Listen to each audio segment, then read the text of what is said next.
a strange transformation that goes inside the brain of it.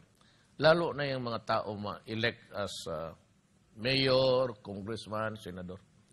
There seems to be a metamorphosis going inside the brain. Pag na-elect na, nag-iiba na.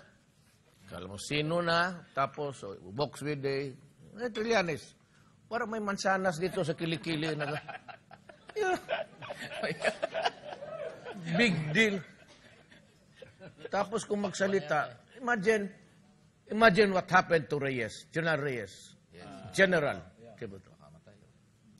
Sinabihan niya publicly na, no. Do not, may honors, may I be allowed to talk so that I can also defend my honor and dignity. Anong sinabi ni Trillanes? Team Ayer, kasama niya. No, stop it.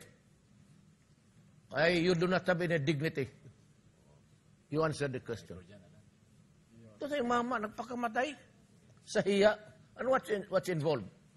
2 million. Magkano na-involved dyan sa kanila? He has the most consultants. Retinue of the bodyguard pala, takot pala mamatay. Gago. 63 consultant. Do not ever think that you have a monopoly of courage in this prinsipyo. Ano ba nangyari sa'yo? Metamorphosis nga. Kala mo, ikaw lang may prinsipyo, ikaw lang, parang naduda ka pa sa pera ko. In front of the public, pastor will...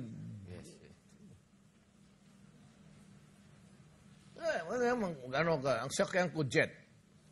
Bakit ka mainggit? Hanggang senador ka lang Baka next election, di ka nang manalo. Do not pretend to be parang you're the crusader of the world. Ito yung mga sundalo, tignan ninyo itong isang gago galing sa...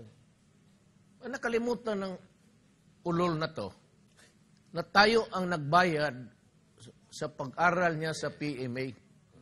Pati ako, hoy, nagbayad sa edukasyon mo. Kaya huwag kang mag-arte-arte ng before the republic na parang sino. Crusader, magsalita ka as if you are capable of sending me to prison. This I would appeal to. These are really the rules which is being... Alam mo kasi, minsan yung mga military pati police mag-appear sa Senate. Especially budget time. And that's the time that they get back at the military and the police. Pagsisigawan ninyo, kagaya kay pinawa ninyo kay Reyes. Do not do that from now on. We respect each other and we will be courteous to each other. Do not shout at the military and the police officials or officers. I will not allow it. If you continue to do that, babawin ninyo ang tao na hindi mo lang makadepensa, magpakamatay lang. I will order the military and police, do not obey the summons of Congress. Huwag ninyong gawin niya.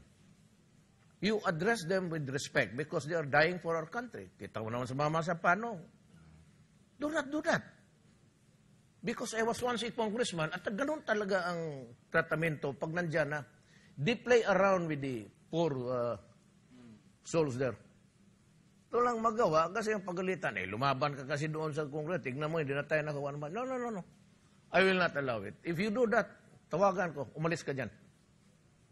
At pag sinabi kang hulihin ka, i-contempt ka, then we will have a constitutional crisis there.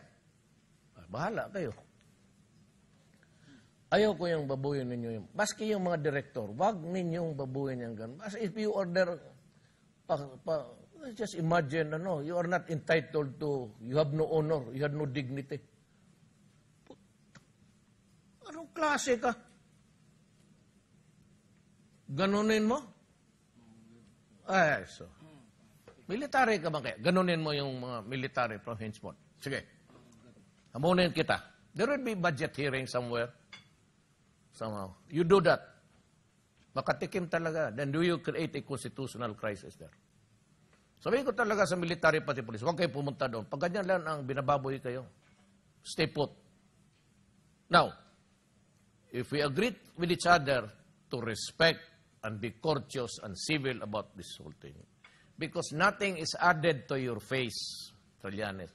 Just because you're a senator, it doesn't mean to na tigas ka na anong nga mo.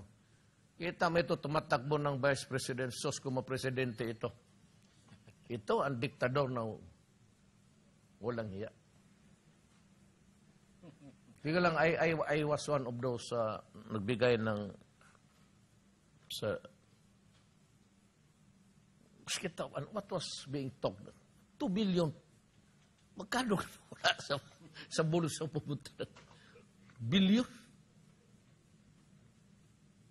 Tapos mo, pagkamatay ang tao, yun ang taong may honor. Ang mga Japanese, di ba? They lose honor, they were commit. Kaya, Trillanes, it's not your time.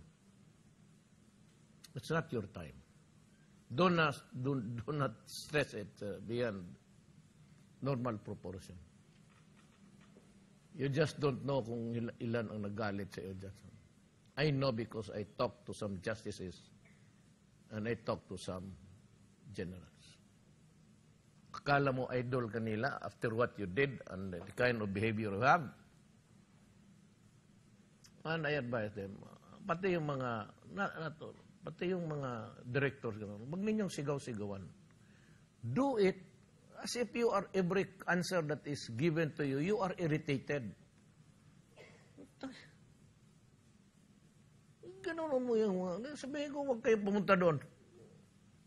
What's the reason? Do not go there because you'll be humiliated. And you're reduced to a boogeyman there. Di ba? Every answer of every guy there that appears, I was there. I was in Congress.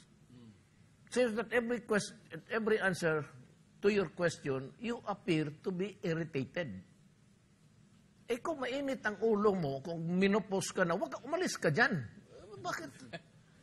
What are you doing? Yan ang nakulang dito. And you can ask the Filipino people. I'm sure they have observed that. Ako nang dyan ako, but I always, sir, can you? And even nagsisir talaga ako. Pahambog na. Sigaw-sigawan yung mga witness. Eh, di magkakaroon tayo ng constitutional crisis niya. Sabihin ko lang sa mga litawari, huwag kang pumunta doon.